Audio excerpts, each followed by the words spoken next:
I'd been hiding from my mob family for 3 years when a customer told me, "Your cousin says hi." I kept scanning his items like nothing had happened, like my whole body hadn't just gone numb. The customer was already walking away, just a guy in a baseball cap buying a soda. But those words changed everything. Nobody here knew I had a cousin. Here I was Stella, and Stella didn't have family. But before that, I was Isabella Torino, who had dozens of cousins. Cousins who were out for blood ever since I testified against them. I forced myself to keep working, bagging groceries for the next customer, an elderly woman buying cat food. But my mind was racing through escape routes and contingency plans I'd made 3 years ago. They'd found me in this tiny Nebraska town where I'd been stupid enough to think I was safe. My manager Greg walked by and asked if I was feeling okay because apparently I'd been standing there holding a can of soup for 30 seconds without moving. I mumbled something about not enough sleep and continued scanning, but every beep of the register sounded like a countdown to something terrible. 4 more hours left on my shift, and I couldn't leave early without raising questions I didn't want to answer. Every customer who came through my line could be watching me, reporting back to the family about my blonde hair and name tag that said Stella. The man buying a single bottle of water who paid with 100. The woman who kept staring while I counted her change. Were they real customers or scouts sent to confirm it was really me? I thought about running right then, just walking out the door and driving until I hit Canada. But that's what stupid people did, and stupid people ended up in car trunks. The family was patient and methodical, and they'd probably been watching me for weeks before making contact, learning my routines and relationships. They knew about David, the paramedic I'd been dating for 6 months. They knew about my Tuesday night book club and my Saturday morning runs. My hands shook as I handled money and I kept dropping things. Coins scattering across the floor, a jar of sauce shattering in aisle 3. Greg asked if I needed to go home sick, but I said no, because running would make it worse. They knew where I worked now, probably knew where I lived, and panicking would only make me easier to catch. A man came through my line buying zip ties, plastic sheeting, and bleach, and normally that combination would just be someone doing home repairs, but today it made my stomach turn. He smiled at me while I rang him up and said something about the weather, but all I could think about was my cousin Polly, who'd handled problems for the family until he got caught with a body in his trunk. During my break, I hid in the bathroom and tried to think, but my mind kept circling back to what happened to Aunt Marie when she tried to leave the family. They brought her back in a wheelchair, and she never said what they did to her, just sat at family dinners staring at nothing with clouded eyes. That was 20 years ago, and she still couldn't walk, still couldn't speak above a whisper. I splashed cold water on my face and stared at myself in the mirror, at this stranger with badly bleached hair and dark roots showing through. 3 years I'd been Stella. 3 years of lying to everyone about where I came from and why I had no family photos. 3 years of building something normal and quiet and safe, and it was all crumbling because I'd been stupid enough to use my mother's birthday when I created my new identity. 3 more hours of scanning and bagging while pretending my life wasn't collapsing. A customer complained I'd double-charged them, and I had to call Greg over to void the transaction, while my face burned with embarrassment and fear. Every minute that passed without something happening made it worse because I knew they were out there, waiting, enjoying my terror. The family liked the waiting almost as much as the violence because fear was a tool they'd perfected over generations. When my shift finally ended, I changed out of my uniform with shaking hands and went to my car, checking the back seat before getting in. No one followed me home, but there was a business card under my windshield wiper that just said Torino Construction, with the Chicago address I recognized as one of the family's legitimate fronts. My apartment building looked normal, but my heart was hammering as I climbed the stairs. The hallway was empty and my door was locked just like I'd left it. But when I walked inside, my cousin Tony was sitting on my couch reading one of my magazines like he belonged there. He looked up and smiled, older and grayer than 3 years ago, but still wearing one of those expensive suits he loved. He said, "Isabella, you look good as a blonde." I grabbed a knife from the kitchen counter and said, "Get out." He laughed and stood up, straightening his tie. He said, "The family invested $2 million in legal fees because of your testimony. Uncle Sal's doing 25 to life, cousin Ricky got 15 years, and the feds seized 3 restaurants. You cost us a lot." I said, "I don't have any money." He said, "You think I care? Don't pretend like you don't know how to get your hands dirty when you have to. $2 million plus interest. Or everyone in your nice little life finds out who you really are, right before they start having accidents."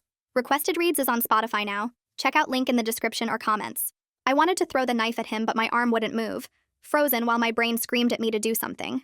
Tony walked toward me slowly with his hands up like he was calming a scared animal, and I backed against the kitchen counter until there was nowhere left to go. He stopped a few feet away and his smile never changed, just patient and calm like he had all the time in the world. He told me the family had been watching for 6 weeks, that they knew about David and his Tuesday paramedic shifts, about my book club meetings at the library, about my Saturday morning runs through the park. They knew I bought the same coffee every morning at the shop on 5th Street, and that I always worked the early shift on Thursdays.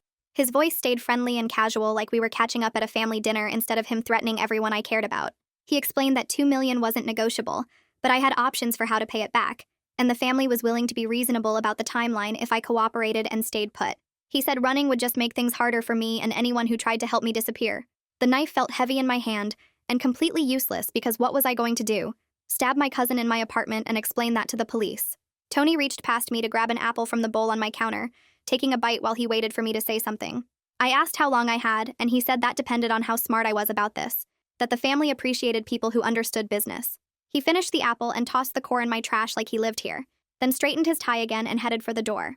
He turned back and reminded me that everyone I'd built a life with here was real to me, but just leverage to the family and accidents happen to people all the time. Then he walked out through my front door like a normal visitor leaving after a normal conversation. I stood there holding the knife for maybe 2 full minutes after he left, my legs shaking so bad I thought I might fall. Then I ran to the door and locked it, checking the deadbolt 3 times before wedging a chair under the handle. I went to every window in the apartment and made sure they were locked, pulling the curtains closed even though it was still light outside. My hands wouldn't stop shaking as I pulled out my phone and searched for how to find hidden cameras, reading through dozens of articles that just made me more scared. Every article said to look for tiny holes, check smoke detectors, examine outlets and light fixtures, scan for wireless signals. I spent the next 2 hours taking apart every smoke detector in my apartment and checking behind every picture frame on the walls. I unscrewed outlet covers and looked inside, examined the vents, checked under furniture and inside lamps. I found nothing, but that didn't mean nothing was there, just that I wasn't smart enough to find what they'd hidden. The not knowing felt worse than finding something because at least then I'd understand what they could see. I went to the bathroom and pried up the baseboard behind the toilet where I'd hidden my emergency cash 3 years ago. The plastic bag was still there with $3,000 in 20s and 50s, money I'd been saving from every paycheck for exactly this kind of situation. I counted it twice to make sure it was all there, then started packing a go bag with clothes, my fake ID documents, toiletries, and the cash. The practical actions helped me breathe slower and think more clearly instead of just panicking. I pulled out my phone and typed a text to David explaining everything, telling him who I really was and why I had to leave. Then I read it back and realized sending it would just put him in danger, make him a loose end the family might need to tie up. I deleted the message word by word until my phone was blank again. The go bag went in my closet behind my winter coats where I could grab it fast if I needed to run. I thought about calling 911, but what would I even say to them? My cousin visited me and made some vague comments about accidents. He didn't hit me or pull a weapon, didn't make specific threats they could arrest him for. Without proof of immediate danger or actual crimes happening right now, calling the police might just speed up the family's timeline. They'd know I was trying to get help, and that would make them act faster before I could build any kind of case. I took the knife from the kitchen and put it under my pillow, then changed into sweatpants and a t-shirt but kept my shoes right next to the bed. I lay there in my clothes staring at the ceiling and listening to every sound in the hallway, my heart jumping every time someone walked past my door. Around midnight, I finally dozed off but jerked awake at 2 in the morning when someone slammed a car door outside. I didn't really sleep after that, just lay there watching the numbers on my clock change and trying to figure out what to do. At work the next morning, I scanned items on autopilot while my eyes tracked every single customer who came through my line. An older man buying bread and milk, a woman with 2 kids getting cereal and juice boxes, a teenager buying energy drinks and chips. Any of them could be watching me and reporting back to the family about whether I looked scared enough. I shortchanged a customer by $5 and didn't notice until they pointed it out, then did it again 20 minutes later to someone else. Greg came over during a slow period and asked if I was feeling okay because I seemed really out of it. I told him I hadn't been sleeping well and he said I needed to be more careful with the register because customers were complaining. A man came through my line buying zip ties and a bottle of bleach, and my stomach turned over even though he was probably just doing normal home repairs. I kept thinking about my cousin Polly and the stories I'd heard growing up about how he handled family problems. During my lunch break, I sat in my car and stared at the business card Tony had left under my windshield wiper. The Torino Construction logo looked so normal and professional, like any other family business instead of a front for money laundering and worse. I took out my phone and photographed the card from multiple angles, getting clear shots of the address and phone number. It felt like taking back some tiny bit of control, like I was gathering evidence even though I had no idea what I'd do with it. I opened my phone's browser and searched for news articles about Uncle Sal's case from 3 years ago. The headlines came up immediately talking about the construction bid rigging scheme and how federal prosecutors had broken up a major organized crime operation. My testimony was mentioned in every article as the key evidence that made the case, the family member who'd turned on her own blood. Reading about it made my hands shake again because it reminded me exactly how much they hated me. My phone buzzed with a text from an unknown number, and when I opened it, the message just said, TikTok. My heart started hammering so hard I could feel it in my throat and my hands got sweaty holding the phone. I stared at those 2 words for a full minute before I could make myself close the message and go back inside. The text meant they had my personal cell number now, not just my work address and apartment. They could reach me anytime they wanted to remind me the clock was running. I finished my shift smiling at customers and making small talk while my brain calculated how many days I had before the family lost patience. Every hour that passed felt like it was bringing me closer to something terrible. After work, I stopped at the drugstore and bought a small spiral notebook with cash, the kind students use for classes. Back in my car, I started writing down everything that had happened, starting with the customer who'd said your cousin says hi. I wrote the date and time as close as I could remember, then described exactly what he looked like and what he'd said. Then the business card under my windshield. Then Tony in my apartment with every detail I could remember about what he'd said and how he'd acted. Then the text message with the exact words and timestamp. I wrote it all out in careful detail like I was building a case file for someone, like documenting everything would somehow give me power over what was happening. Each entry got dated and timed and described as specifically as I could manage. It felt like something I could control when absolutely everything else in my life was spinning away from me. My phone rang during my break the next day and David's name showed up on the screen. I almost didn't answer, but he'd just keep calling until I did. I picked up and tried to sound normal, but he asked immediately what was wrong because he could hear the stress in my voice. I told him work had been really busy lately and I was just tired from not sleeping well. He said I'd been distant the last few days and wanted to know if something was bothering me. I said everything was fine, I just had a lot on my mind with work stuff. He offered to bring dinner over to my place that night so we could talk and relax together. I made up an excuse about needing to catch up on laundry and get some real sleep, promising we'd hang out this weekend instead. The lie tasted awful in my mouth, but telling him the truth would put him directly in the family's crosshairs. He said okay, but I could tell he was hurt and confused about why I was pulling away. After we hung up, I sat there hating myself for lying to him, but knowing it was the only way to keep him safe. The police station smelled like burnt coffee and floor cleaner when I walked in that evening. I approached the front desk and asked to speak with someone about threats and harassment. The officer behind the plexiglass told me to wait, and 20 minutes later, a woman in a gray blazer called my name. Detective Francine Keller had short brown hair and tired eyes that looked like they'd heard every story twice. She led me to a small interview room with a metal table and 2 chairs bolted to the floor. I sat down and started explaining about an ex-boyfriend who wouldn't leave me alone, the prepared lie sliding out easier than I expected. She took notes while I described the business card under my windshield and vague threats about knowing where I lived. Her expression stayed professional but skeptical, like she could smell the half-truths. She asked why I didn't report someone breaking into my apartment immediately. I stumbled through an explanation about not being totally sure it happened, that maybe I'd left the cabinet open myself. Her pen stopped moving and she looked at me for a long moment before writing something else down. She said she'd file a report and increase patrols near my address, but without concrete evidence or direct threats, there wasn't much else she could do. I thanked her and left with a case number written on a business card that felt useless in my pocket. The hardware store was bright and loud with country music playing over the speakers. I found the security section and stared at door bars and window alarms trying to figure out what would actually help. A portable door security bar cost $40 and a pack of window alarms was another $20. I checked my bank balance on my phone and saw the numbers that made my chest tight, but I bought them anyway. Back at my apartment, I wedged the security bar under the door handle and tested it 3 times to make sure it held. The window alarms took longer to install, little white sensors that would scream if the glass moved. I placed one on each window and tested them all, the shrill beeping making my neighbors probably hate me. The whole setup took an hour and gave me something to do with my hands besides shake. I knew the family had already proven they could get in whenever they wanted, but doing nothing felt worse than useless barriers. The next afternoon, I finished my shift and walked out to the parking lot scanning for anyone watching. My car looked normal until I got close and saw my rear tire completely shredded. The rubber hung in strips around the rim like someone had taken a knife to it systematically. I stood there staring at it while other employees walked past to their cars. It took 3 calls to find a shop that could come out and replace it, and another 2 hours of sitting in my car waiting for them to arrive. The replacement tire cost $87, which was most of my emergency cash. By the time I got to my evening shift, I was 40 minutes late, and Greg was waiting at the time clock with his arms crossed.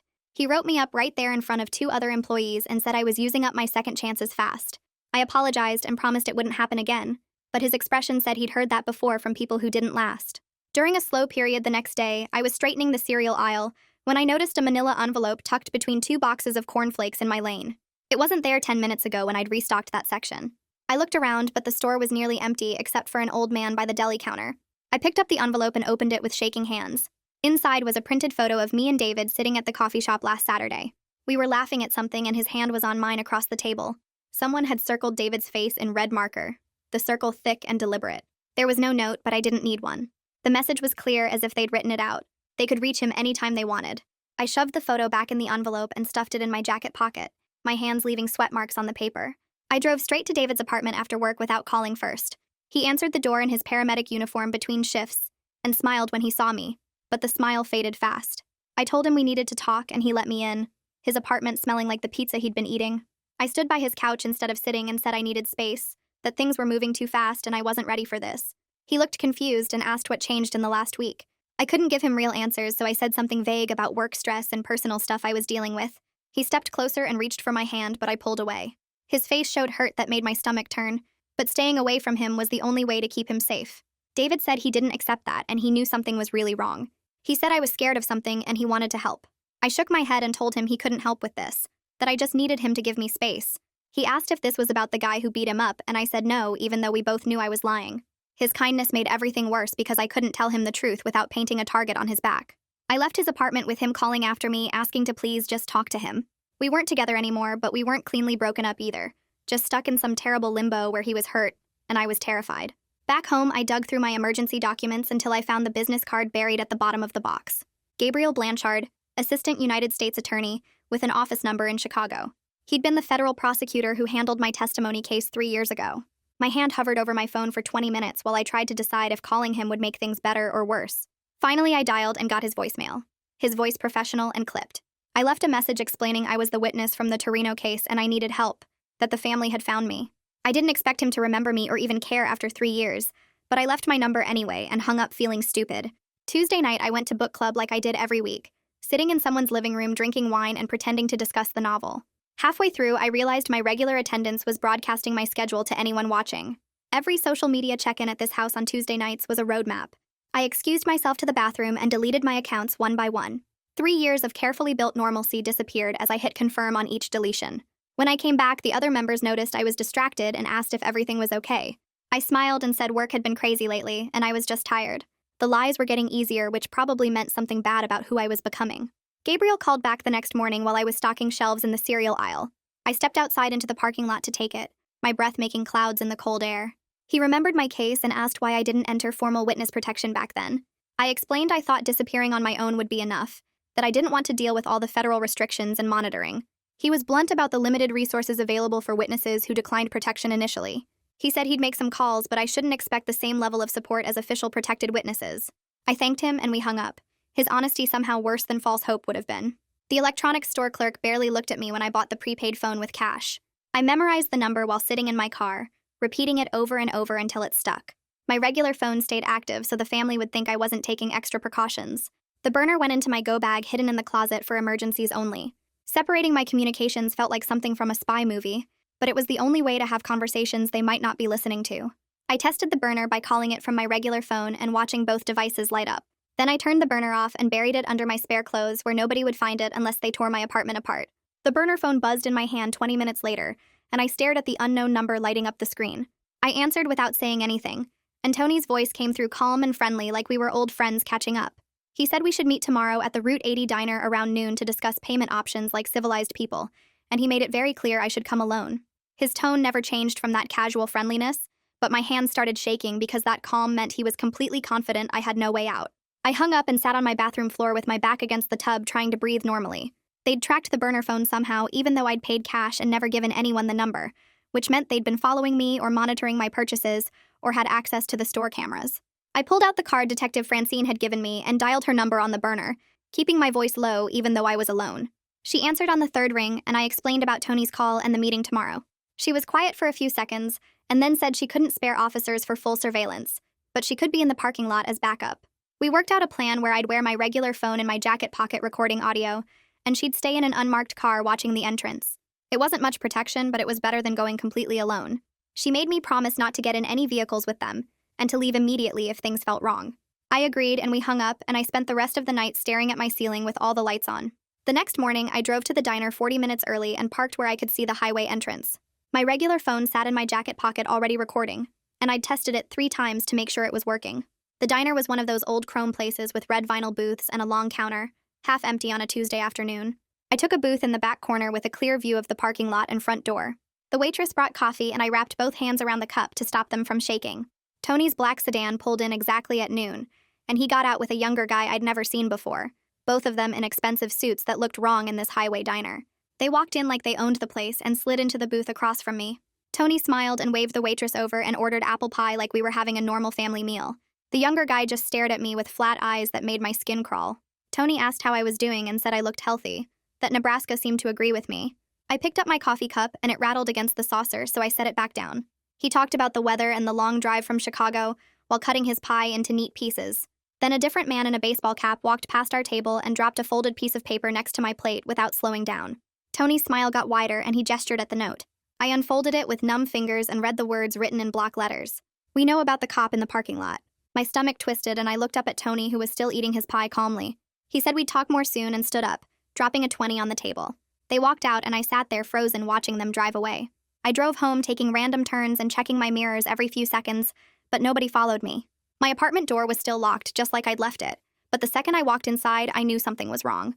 The kitchen cabinet I always kept closed stood open an inch. My toothbrush sat on the wrong side of the bathroom sink. Nothing was stolen or obviously disturbed, but someone had been here going through my things. I walked through each room cataloging the tiny wrongness of everything, and then I saw it on the kitchen counter. A single plastic zip tie sitting in the middle of the clean surface like a business card. I grabbed my go bag from the closet and threw in extra clothes and my laptop, my hands moving on autopilot while my brain screamed at me to get out. I couldn't stay here anymore knowing they could walk in whenever they wanted. I locked the door behind me and drove to David's apartment building, parking 2 blocks away and walking back checking over my shoulder. He answered on the third knock looking surprised, and I told him I had a pipe burst and needed somewhere to sleep tonight. His expression said he knew I was lying, but he stepped aside and let me in. We sat on his couch not talking, and then he showed me his bedroom and got spare blankets from the closet. We lay in his bed not touching while I stared at the ceiling counting his breaths. The intimacy of sleeping next to someone who didn't know the truth made me feel more alone than being by myself ever had. Greg caught me by the break room the next morning before my shift started. He said this was my final warning about the tardiness and mistakes, that he'd given me multiple chances and I was running out of rope. I apologized and promised I'd do better, and he nodded, but I could see in his face that he was done making excuses for me. My job hung by a thread, and losing it meant losing my apartment and the last bits of stability holding my life together. I worked my shift scanning items on autopilot and trying not to think about zip ties or men in baseball caps. My phone rang during my lunch break and Gabriel's name showed on the screen. I stepped outside into the parking lot and answered. He said he'd been looking into options and he might be able to help me through a financial crimes investigation if I could provide evidence of the family's current illegal activities.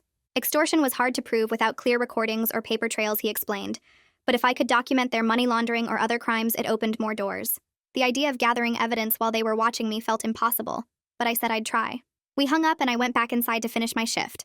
That evening, I drove to the electronics store across town and bought a small wireless camera with rush shipping using cash. The clerk barely looked at me when I paid. Back in my apartment, I set it up on the bookshelf aimed at the front door, hiding it behind a row of paperbacks. The camera connected to an app on my phone and I tested it 3 times watching the live feed of my empty living room. Setting it up gave me a tiny sense of control, like I was fighting back even in this small way. If they came back, I'd at least have proof of the break-ins. I ate dinner standing at my kitchen counter and then lay in bed fully dressed with my shoes on, jerking awake at every sound from the hallway. My phone buzzed around midnight with a text from David asking if I was okay, and I typed back that I was fine. The lie came easier each time I told it. 2 days later, David showed up at my apartment after his paramedic shift looking shaken. He walked in without waiting for me to invite him, and stood in my living room with his arms crossed. He said a patient had muttered a name while he was checking vitals during a call. The name was Isabella Torino. David stared at me and asked who Isabella was, and why a random patient would say that name while looking at him. I could see the hurt and confusion in his face as he waited for an answer, all my carefully built lies crumbling around us. My mouth opened, but nothing came out, and the silence stretched between us like broken glass. I sat down on the couch because my legs felt too weak to keep standing, and told him my real name was Isabella Torino. The words came out in a rush as I explained about the testimony 3 years ago, about Uncle Sal and the construction bid rigging scheme, about how the family lost millions because I talked to the feds. David stood there frozen while I told him about Tony showing up in my apartment, about the $2 million demand, about how they knew everything about his schedule and where he worked. His face went through so many expressions that I couldn't track them all. Confusion giving way to shock, and then something that looked like he'd been punched in the stomach. He asked why I didn't tell him before, and I said because telling him made him a target, which apparently he already was now anyway. The silence after I finished talking felt worse than his questions had. He rubbed his face with both hands and said he needed time to think about this, that 6 months of lies was a lot to process. I wanted to grab his arm and beg him to stay, but I knew that would just make it worse. He walked to the door and paused with his hand on the knob, looking back at me like he was trying to figure out if he even knew who I was. Then he left and I listened to his footsteps fade down the hallway. I sat on that couch for maybe 20 minutes just staring at nothing before my brain started working again. Staying in my apartment felt impossible now that everything was falling apart, so I grabbed my go bag and the emergency cash and headed out to my car. I drove for 30 minutes checking my mirrors constantly, taking random turns and doubling back to make sure nobody was following me. The motel I found was on the far edge of town, the kind of place with peeling paint and a neon vacancy sign that buzzed. I paid cash to the clerk and gave a fake name, and he barely looked at me before handing over a key attached to a plastic diamond. The room smelled like old cigarette smoke mixed with the chemical smell of bleach, and the carpet had stains I didn't want to think about. I wedged the chair under the door handle and checked the window locks twice before sitting on the bed. Every sound from the hallway made me jump. Footsteps passing by, or doors slamming, or the ice machine rattling. I couldn't sleep even though I was exhausted, my mind running through worst-case scenarios on a loop. Around 3 in the morning, I gave up and just sat there watching the parking lot through a gap in the curtains. The next afternoon, I drove back to my apartment when I knew most people would be at work, parking 2 blocks away and approaching on foot. Everything looked normal from outside, but I stayed alert as I climbed the stairs and unlocked my door. Nothing seemed disturbed at first glance, but I went straight to my laptop and pulled up the camera feed from the hidden bookshelf camera. The footage showed my empty living room for hours. Then around midnight, a figure appeared in the frame.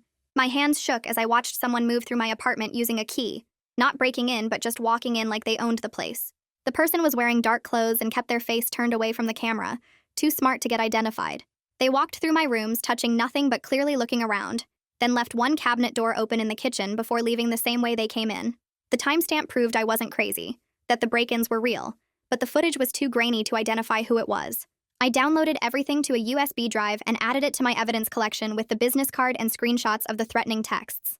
Having proof felt like the only solid thing in my life right now.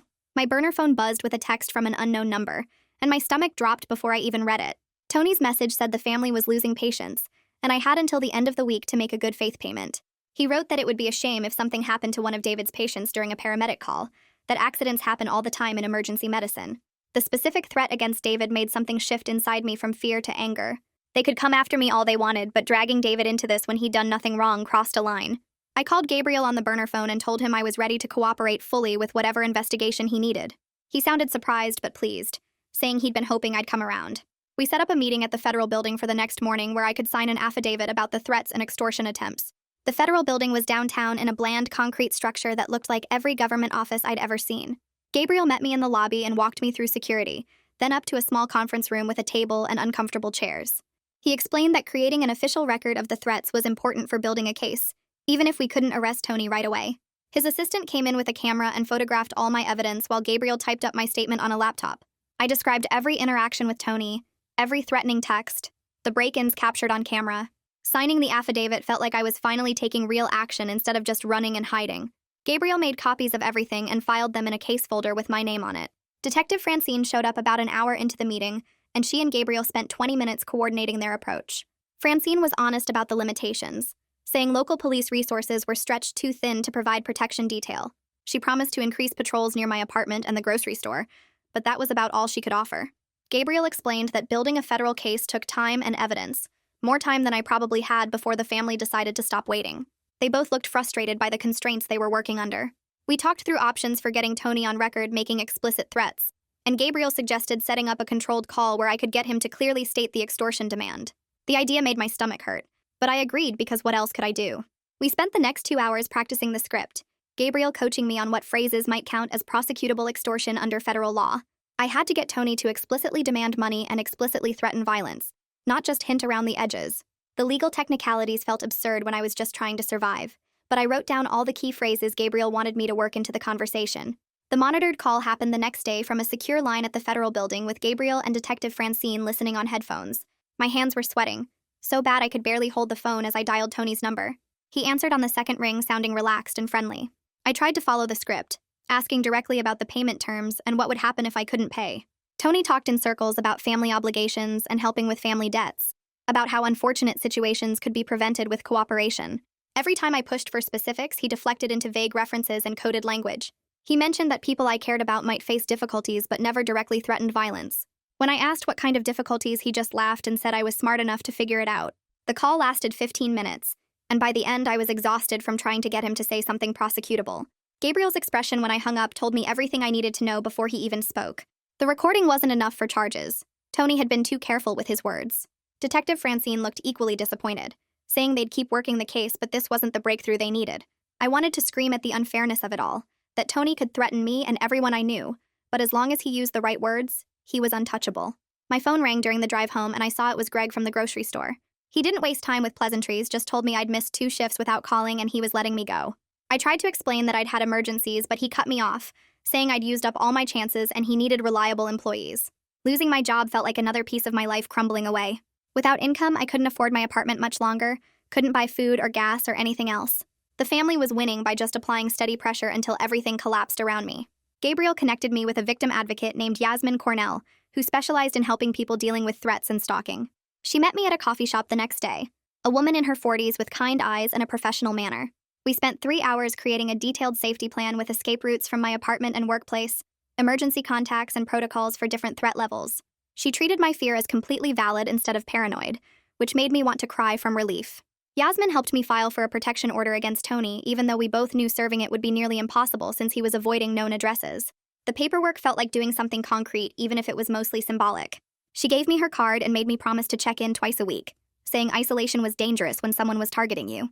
Having Yasmin take my situation seriously and actually help me plan for survival made me feel less alone than I had in weeks. The courthouse hearing happened 3 days later, and the judge granted the temporary protection order after reviewing Yasmin's documentation and my sworn statement about Tony's threats. I sat in the courtroom watching the judge sign the papers and felt a small surge of hope that maybe the legal system could actually protect me. Detective Francine filed the order immediately, and the sheriff's office started attempting to serve Tony at every known address connected to the family. They tried the Chicago office of Torino Construction, where a secretary said Tony hadn't been in for weeks. They tried his listed home address where his ex-wife answered the door and said she hadn't seen him in months. They tried 3 different properties connected to family businesses and came up empty every time. Detective Francine called me after the 5th failed attempt, and I could hear the frustration in her voice when she explained that Tony was deliberately avoiding service. The protection order existed on paper, but it was basically worthless if we couldn't officially notify Tony that he was violating it by coming near me. I thanked her for trying and hung up feeling like I'd just wasted everyone's time with legal procedures that the family knew how to dodge. My phone rang an hour later and David's name appeared on the screen. I stared at it for 3 rings before answering, my stomach tight with worry about what I'd say to him. His voice was quiet when he said he'd been thinking about everything I told him, about the lies and the danger and why I'd kept it all hidden. He said he was hurt that I hadn't trusted him with the truth, but he understood why I'd done it. I could hear something in his voice that sounded like fear mixed with determination, and he asked what he could do to help me through this. My throat closed up because what I needed to say was the opposite of what I wanted. I told him the best way to help was to stay away from me until this was over, that being close to me put him in danger. He started to argue, but I cut him off and said I couldn't live with myself if the family hurt him because of me.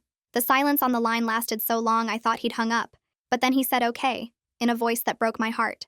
I ended the call and sat there staring at my phone, knowing I'd just pushed away the one person who'd made me feel normal in 3 years. That night I was heating up soup in my apartment when my phone rang again and David's name appeared. I answered expecting him to try talking me out of the breakup, but instead I heard breathing that sounded wrong, wet and painful. He tried to say my name, but it came out slurred, and I realized something was terribly wrong. I asked what happened, and he managed to get out that he'd been jumped after his shift by 2 guys in masks. They'd beaten him in the hospital parking lot, breaking his nose and splitting his lip and leaving him conscious enough to understand it was a message. I grabbed my keys and drove to the emergency room where I found him in a treatment bay, with his face swollen almost beyond recognition. His jaw was so messed up I could barely understand him when he tried to talk, and the doctor said he needed x-rays to check for fractures. I held his hand while they wheeled him away for imaging, and felt rage burning in my chest hotter than the fear. The family's message was absolutely clear. They could reach anyone I cared about whenever they wanted, and my attempts to protect David by pushing him away had meant nothing. The next morning, I checked my mailbox and found a bank slip mixed in with junk mail and bills.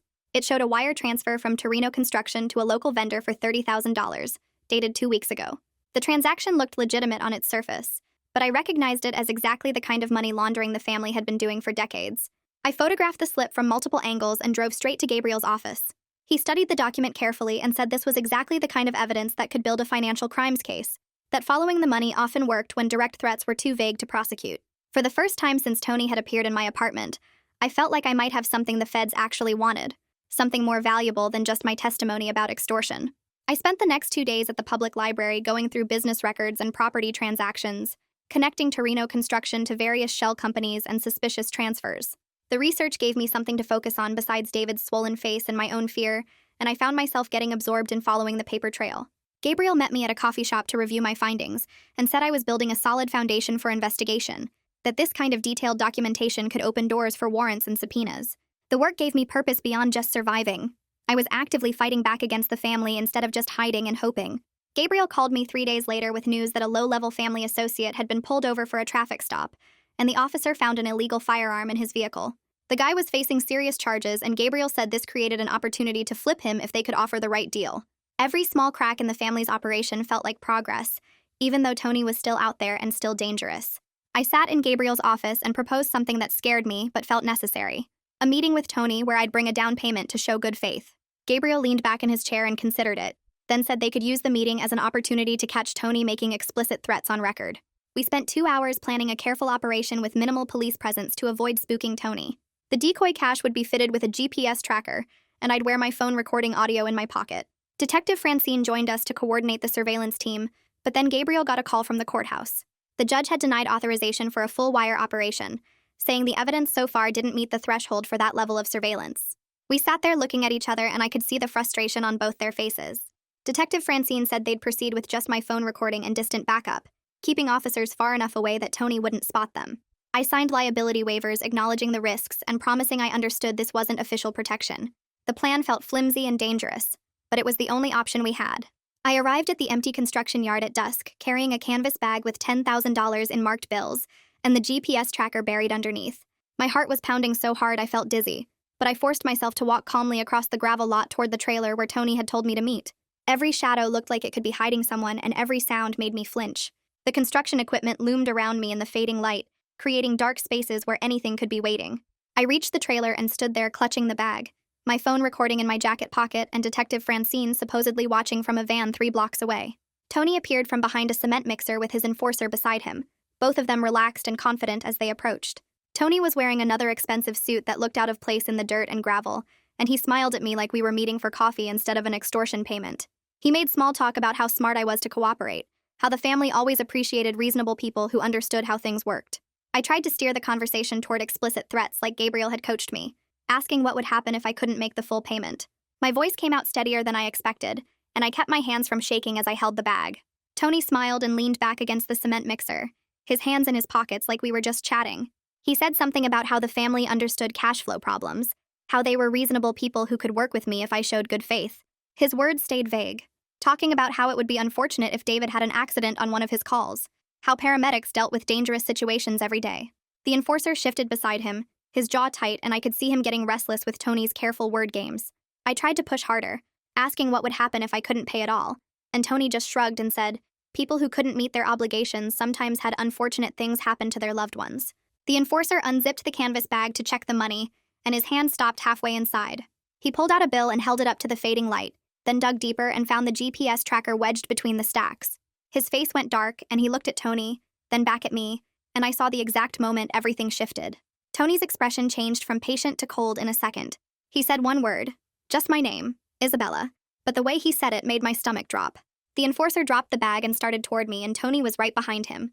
I stumbled backward trying to get distance, and Tony shoved me hard in the chest with both hands. My feet caught on loose gravel, and I went down into the metal scaffolding, the impact driving the air from my lungs. My phone flew out of my pocket and skittered across the ground, the screen cracking against the concrete. The enforcer grabbed the bag with the money and tracker, and they started moving toward a black car parked behind the equipment. I fumbled for my watch and pressed the panic button hard, feeling it click 3 times under my finger. Tony turned back and saw what I was doing, and his face twisted with anger. I scrambled on my hands and knees toward a bulldozer, my knee screaming where I'd scraped it raw on the scaffolding. Blood soaked through my jeans as I crawled behind the massive tire, pressing myself against the treads and trying to make myself small. I could hear their footsteps on the gravel, circling around trying to find me in the growing darkness. My knee throbbed and my ribs ached where I'd hit the scaffolding, and I focused on breathing quietly through my nose. Then I heard sirens in the distance, getting closer fast, and Tony cursed. The footsteps moved away quickly, and I heard car doors slam.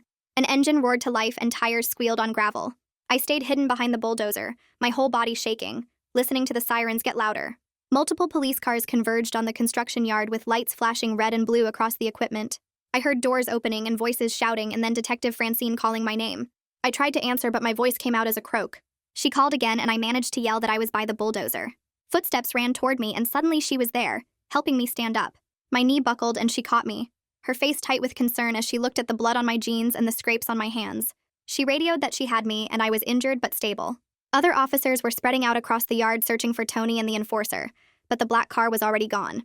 Detective Francine walked me to her cruiser and sat me in the back seat, calling for an ambulance. I told her they went east toward the highway, and she relayed it to the other units. My hands wouldn't stop shaking as a paramedic cleaned the scrape on my knee and checked my ribs. 20 minutes later, the radio crackled with an update. Officers had stopped the enforcer 3 blocks away during a routine traffic check. They found the marked money in his trunk along with an illegal handgun. Tony had escaped on foot and was still at large. The paramedic wrapped my knee and said I should go to the hospital for x-rays, but I refused. Detective Francine drove me to the police station where Gabriel was already waiting. Over the next 8 hours, I sat in uncomfortable plastic chairs while they interrogated the enforcer in a room down the hall. Gabriel came out periodically to update me. The enforcer was facing serious charges for the weapon and assault. They were offering him a deal if he'd testify against Tony and provide details about the family's operations. Around 3 in the morning, Gabriel sat down next to me and said the enforcer had given them some information about the extortion scheme, but refused to testify against Tony directly. It was partial progress, but not enough to bring charges yet. Tony was now officially a fugitive, and the family knew I was cooperating with law enforcement. The next afternoon, Gabriel called me to his office and explained that the family would likely back off temporarily due to all the police attention. But Tony was still out there and still dangerous, and I was now a known cooperator, which made me an even bigger target. He said I should accept provisional witness relocation assistance. It meant leaving Nebraska and starting completely over again in a new city. I sat there staring at him and felt something break inside me. 3 years I'd spent building a life here, making friends, dating David, pretending to be normal. The idea of running again made me want to scream. But Gabriel's face was serious, and I knew he was right. I spent the next 2 days packing my apartment into 2 suitcases, throwing away everything that wouldn't fit. My landlord kept my security deposit when I broke the lease early. I sent David a text saying I had to leave town and I was sorry for everything. His response came an hour later. Just 2 words. Be safe. The brevity hurt worse than if he'd been angry. I wanted him to yell at me or demand explanations, but instead he just let me go. Gabriel arranged temporary housing in a city 4 states away under provisional protection protocols. I'd get a new identity and some financial help while the investigation continued. It wasn't full witness protection, but it was more support than I'd had 3 years ago when I ran the first time. Detective Francine drove me to the bus station early on a Thursday morning. She walked me all the way to the platform and handed me her card, making me promise to check in with her every week. She said she'd keep working the case from Nebraska and let me know if there were any developments with Tony. Her voice was gentle and her eyes were kind, and suddenly I was crying for the first time through this whole nightmare. She hugged me and told me I was brave and I'd get through this.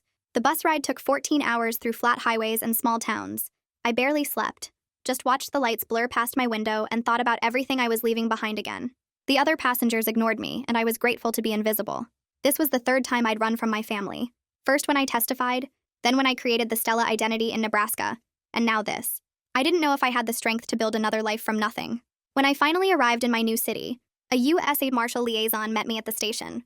He drove me to a small furnished apartment in a quiet neighborhood with tree-lined streets. The place was generic and impersonal with beige walls and basic furniture, but it was clean and safe. He handed me a new ID with the name Stella Morrison and a packet of information about my new identity. He warned me not to contact anyone from Nebraska, not even Detective Francine except through official channels. He said someone would check on me in a week and left me alone in the empty apartment. I sat on the couch and looked at my new driver's license with my photo and a stranger's name, and wondered how many times I could reinvent myself before there was nothing left of the real me. The first week I kept the curtains drawn and only went out when I needed food or basic supplies from the corner store 2 blocks away. I walked different routes each time, memorizing street names and checking for anyone following me, my hand always near the pepper spray in my pocket. The neighborhood was quiet with older houses and mature trees, people walking dogs in the morning, and kids playing basketball in driveways after school. Everything looked normal and safe, but I couldn't shake the feeling that someone was watching me, that the family had people here already waiting for me to settle in. On day 4, I found a coffee shop 3 blocks from my apartment with a help wanted sign in the window, and the owner hired me on the spot when I said I could start immediately, and didn't mind working for cash while my paperwork went through. The job was simple, making drinks and wiping tables, nothing like the grocery store, but it gave me something to do besides sit in my apartment counting minutes. My new ID said Stella Morrison, and every time someone used that name, I had to remind myself to respond, to act like I'd been Stella my whole life instead of just a few days. The apartment felt temporary and unreal, like I was house-sitting for someone else, and I kept catching myself planning to go back to Nebraska before remembering there was nothing to go back to. I bought a small notebook and started writing down details about my new identity so I wouldn't slip up, practicing my signature and memorizing the fake birthday and hometown Gabriel's people had created for me. At night, I lay in bed listening to unfamiliar sounds from neighboring apartments, voices through walls and footsteps overhead, wondering if any of them were watching me for the family. The U.S. Marshal liaison stopped by on day 6 to check on me and bring my permanent identification documents, telling me to call if anything seemed off or if I needed help. He gave me a card with a number to reach him anytime and said someone would check in weekly for the first month, which should have made me feel safer, but just reminded me how much danger I was still in. 3 days into my coffee shop job, Detective Francine called my new phone and I stepped into the storage room to take it. She said the local case against the enforcer was moving forward, and he was looking at serious time for the weapons charge and assault, maybe enough to convince him to cooperate more fully with the federal investigation. Then she mentioned that Greg from the grocery store had asked if she knew where I went, said he was worried because I'd seemed really stressed my last few days there. The fact that someone noticed I was gone, that someone cared enough to ask about me, hit me harder than I expected, and I had to swallow past the lump in my throat. I thanked Detective Francine for the update and promised to stay off the grid like the marshal told me, and she said she'd keep working the case from Nebraska and let me know if anything changed with Tony.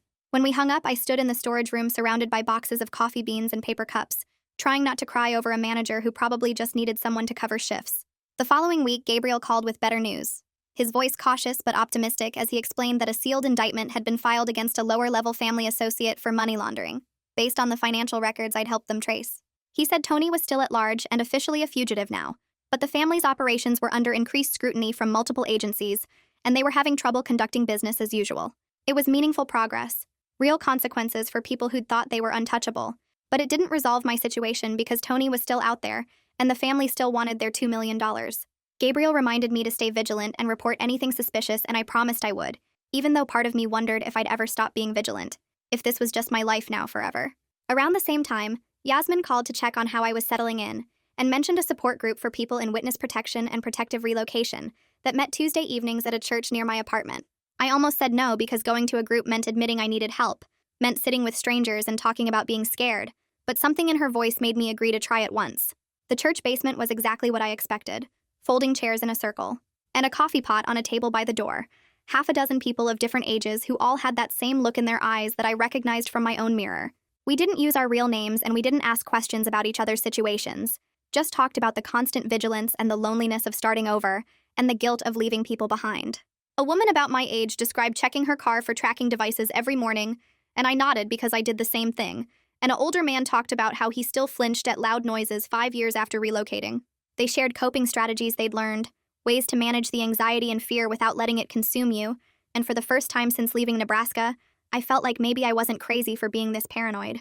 After the meeting, a few people exchanged phone numbers for check-ins between sessions, and I added 3 contacts to my phone under fake names, grateful to have people who understood without needing explanations. I was starting to think maybe I could actually do this, build something stable here, when my phone buzzed with a text from an unknown number that just said, "See you soon," and my blood went cold. My hands shook as I called the marshal liaison and reported it, reading him the exact message and the timestamp, and he told me to stay inside while he ran the number and updated my security protocols. The number was a burner that had already been disconnected, untraceable just like I knew it would be, and the marshal said he was tightening my check-ins to every other day and flagging my file as high priority. The message proved the family hadn't given up, that they'd somehow tracked me to this new city, even with all the precautions we'd taken, and the fear I'd thought was finally settling down came roaring back worse than before. I barely slept that night, jumping at every sound and checking the door locks over and over, my packed go-bag sitting by the bed ready for another run. 2 weeks later, Gabriel asked me to provide video testimony for the grand jury investigating the family's financial crimes, explaining that my statement about their operations and the extortion attempts would help build their case. I agreed immediately because speaking about it officially felt like taking back some of the power they'd tried to steal from me, turning my fear into evidence that could actually hurt them. We spent 2 days preparing my statement in a secure federal building, Gabriel coaching me on what details mattered most and how to present the timeline clearly. I described the construction business fronts and the money laundering patterns I'd observed growing up in the family, then walked through every interaction with Tony from the customer's message at the grocery store to the confrontation in the construction yard. The video recording felt strange and formal, me sitting in a chair talking to a camera about my cousin threatening to kill people I cared about.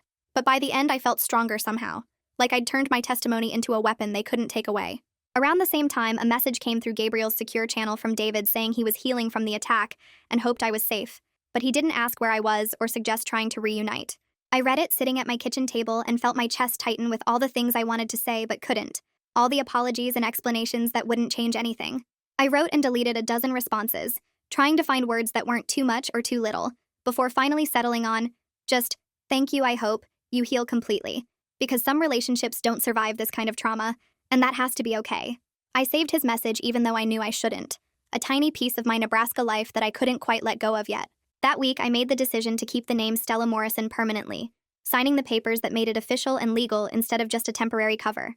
I went through the few belongings I'd brought from Nebraska and found one small photo of my grandmother from my Isabella life, the only family picture I'd kept, and tucked it in my wallet behind my new driver's license. The act of integrating pieces of my past identity with my present felt like progress instead of betrayal, like I was finally accepting that I could be both people at once. I wasn't erasing who I was, just adding layers of protection around the parts of myself that mattered most, building something new that the family couldn't destroy. 3 months after arriving, I started running in my new neighborhood early each morning before my coffee shop shift, my eyes always scanning parked cars and faces on the street, but my stride getting steadier with each passing week. I had a job I didn't hate where my coworkers knew me as the quiet girl who made good lattes, a therapist who understood my situation without needing all the details, and a growing sense that I could actually survive this. Tony was still out there somewhere, and the family hadn't forgotten about their $2 million, but I was building something real again with people who actually wanted to help me stay safe. I attended the support group every Tuesday and checked in with the Marshall liaison twice a week, maintaining my routines while staying alert for threats. My apartment started feeling less temporary as I added small touches like plants on the windowsill and photos on the fridge, claiming the space as mine instead of just a place I was hiding.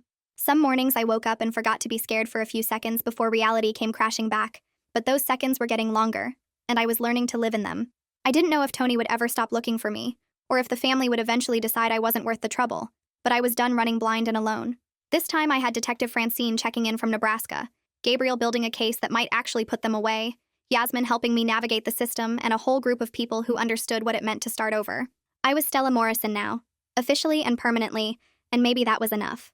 I'm so relieved she made it through to the other side and found some peace again. Sometimes standing up for yourself comes with consequences you didn't expect, but she handled it with incredible strength. If this story resonated with you, I'd love for you to subscribe and be part of our community. Thank you for being here, friends. Take care, and I'll see you next time.